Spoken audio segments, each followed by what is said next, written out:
የቀን ጉዳይ እግዚአብሔር ያውጣው ብዬ ነው እንጂ እኔ ዘላለም አሁን ስብከቶቹን ስሰማ የቅርብ ቀኑ እኔ በቃ እግዚአብሔር ገደለው እንበል ብቻ እንጂ ወደፊት እናወራለን። ወደፊት እናወራለን። እኔ ቀኝ ትከሻዬን ሸክኮኛል በእውነት የዘላለም ሞት። አሁን ስብከቶቹን ስሰማ አትግደሉን ለምንድን ነው ጺም ያላቸው አባቶች የሚገደሉት? አትግደሉን እንኳን ማለት ወንጀል ሆነ። ገዳዮቹ በነፃነት ያለምንም ጠያቂ ይንቀሳቀሳሉ። ሰው ምንም ይሁን በሰውነቱ ሊከበር ይገባል። ምንም ቋንቋ ይናገር፣ ጾታው ምንም ይሁን፣ ምንም ሃይማኖት ይመን፣ በሰውነቱ መከበር አለበት። ሰው እኮ ክቡር የእግዚአብሔር ፍጡር እኮ ነው። ነገር ግን ዛሬ አንዳንድ ሰዎች ከአራዊት ከፍተው በጠራራ ፀሐይ ንጹሃን ኢትዮጵያውያንን በተለይም የኢትዮጵያ ኦርቶዶክሳዊት ተዋሕዶ ልጆችን ማተባቸውን እያዩ መስቀላቸውን እያዩ አርደው እየጣሏቸው ነው ያሉት። በሀገራችን አትግደሉ ማለት ለምን ወንጀል ይሆናል? ለምንድን ነው አረጋውያን የሚገደሉት? ኦርቶዶክሳውያን ተጨፈጨፍን አለቅን ብሎ ወዲያውኑ አባብጦ ፊቱ ተለዋውጦ የሚሞትበት ምክንያት የለም። እሱ ወደፊት እንነጋገር። አሁን እንደዚህ ነው ባልተጨበጠ ነገር ማውራት አንችልም እንጂ መጠርጠር ግን እንችላለን። እኚህ የወልዲያውም አባት ሰላም ይምጣ ፍቅር ይምጣ መንግስትም ልበሰፊ ይሁን በአውደ ምሕረት ላይ የሚናገሩት ወደ እርቅኑ መሞት ይብቃን ኦርቶዶክስን መግደል ይቁም ይሉ ነበራው። ይሄው ሄደው ገደሏቸው። ገዳዩ አትግደል የሚባለው ከሆነ ይታወቃል ማለት ነው። እዚህ ዘመን ደርሰናል። ዛሬ አስጨናቂዎቻችን ብዙ ናቸው። ጠላቶቻችን ብዙዎች ናቸው። በግብፅ ምድር ከእስራኤል ወንዶቹ ሲወለዱ እንዳያድጉ እየታነቁ ይገደሉ ነበር። አዋላጆቹ ይገርማቸው ነበር። ሊቀ ነቢያት ሙሴ ሞት በታወጀበት ምድር ላይ ነው እኮ እግዚአብሔር በድንቅ ስራው ጠብቆ ሕዝቡን ሊያድን የተነሳው። ዛሬ ሞት ያወጁብናል። ይህም ከዚህ ያልፋል ወገኖቼ። ሞታችንን እግዚአብሔር መልአኩን ልኮ ለሕይወት ይቀይራል። ዛሬ ይህም በዓል ስናከብር እነሱ ነፃ እንደወጡ እኛም ነፃ እንወጣለን። እንዳለቀስን አንቀርም።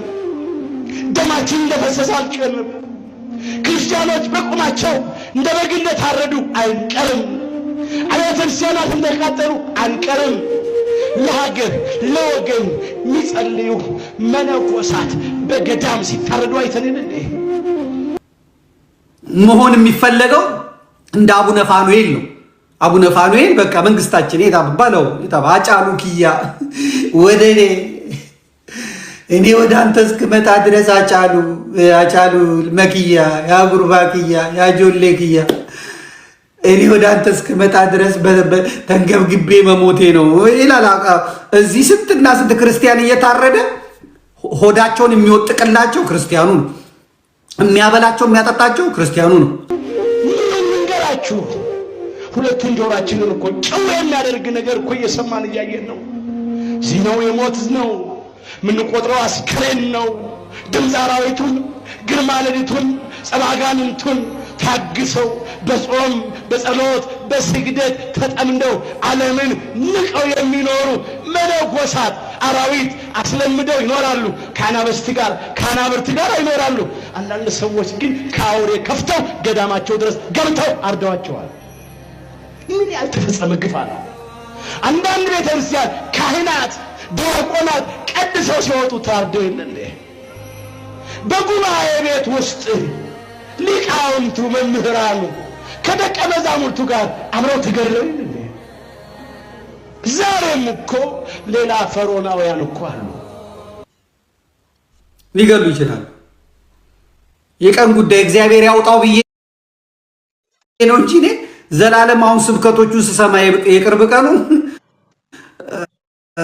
እኔ በቃ እግዚአብሔር ገደለው እንበል ብቻ እንጂ ወደፊት እናወራለን። እኔ ቀኝ ትከሻዬን ሸክኮኛል በእውነት የዘላለም ሞት አሁን ስብከቶቹን ስሰማ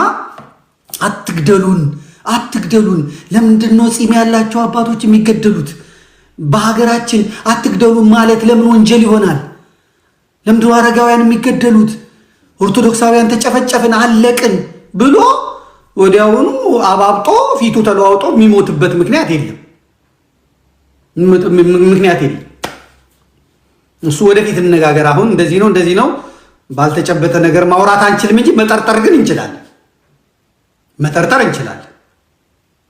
ሌላ ግብፃውያን እኮ አሉ በንጹሃን የሚጣጠሩ አሉ አሁንም አቤቱ አምላካችን እግዚአብሔር ሆይ እስራኤል ዘሥጋን ሊቀ መላእክት ቅዱስ ሚካኤል ልከ ከግብፃውያን ያደንክ እኛንም ከዘመኑ ግብፃውያን እኛን ኢትዮጵያውያን አድነን እንበለው ያድነናል የፊቱ መልአክ አዳናቸዋል ዛሬም ኢትዮጵያውያንን ከጨካኞቹ ከግፈኞቹ ከነፍሰ ገዳዮቹ እጅ ያድነን መጸለይ ነው ጎንደር ላይ አስገድሏል ከዛ የክርስቲያን የማርያም ስዕል ያዟል ሮብ አሳያቸዋለሁ ሮብ ስለዚህ ነው የምናወራው ከዛ ወልዲያ ላይ አስገድሏል ክርስቲያን የቤተ ክርስቲያን አለቃን ያስገደለው ከዛ በኋላ ደግሞ አሁን ወይ ሙጂባ ሚኖን ወይ አህመድ ዲን ጀበልን ወይ አቡበከርን ጠብ ያስደርገዋል የሚነሳውን ጠብቁ እና አሁንና የብሔራዊ መረጃ ደህንነቱ እንትና ናቸው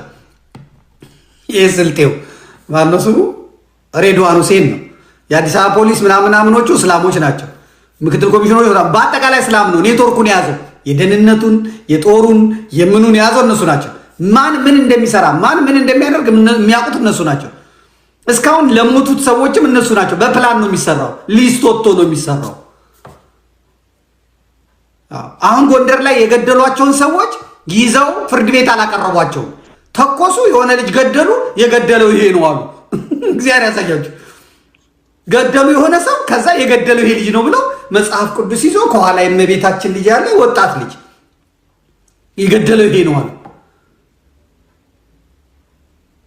የወልዲያውን አባት ማን እንደገደላቸው አይታወቅም አሉ መሃል ከተማ ማለት ነው ምናልባትም አንድ ሁለት ጳጳስም ሊገሉ ይችላሉ ምን አለ በሉኝ አብይ አህመድ አሁን ይሄን ባያደርግ ምን አለ በሉኝ ምን አይው መዝግቡልኝ አህመድ ዲን ጀበል ወይም አቡበከር ወይም ይሄ ሼህ አሊ ምናምን አሁን ምክንያቱም ጎንደር ላይ ገለዋል አሁን የቤተክርስቲያን አስተዳዳሪ ገለዋል አሁን ከቄስ ወደ አስተዳዳሪ መጥተዋል ከአስተዳዳሪ ወደ ጳጳስ ነው የሚመጡት አሁን ተወዳጅ ጳጳሳትን ሼኮችን እነዚህ ኡስታዞችን ከሰባኪያንም ሊገሉ ይችላሉ አሁን ከመምህራን ሊገሉ ይችላሉ ስላለቀሱ እኮ ነው እግዚአብሔር ለበቀል የተነሳው እግዚአብሔር ይበቀላል ዛሬ እናልቅስ ልባችንን እናፍስስ አትግደሉን እንኳን ማለት ወንጀል ሆነ ገዳዮቹ በነፃነት ያለምንም ጠያቂ ይንቀሳቀሳሉ ደሙ ሳይደርቅ እንባው ሳይታበስ በየቀኑ እያዘናጉ 3ቱን 5ቱን 6ቱን ይገድላሉ ማይጠይቃቸዋል እንደፈለጋቸው የሚረዳኝ የለምና ከኔ አትራቅ ማለት ያስፈልጋል የሚረዳን የለም ከኛ አትራቅ አድነን ታደገን እንበለው ያድነናል ይታደገናል ዛሬም ለኛ እግዚአብሔር ይደርስልናል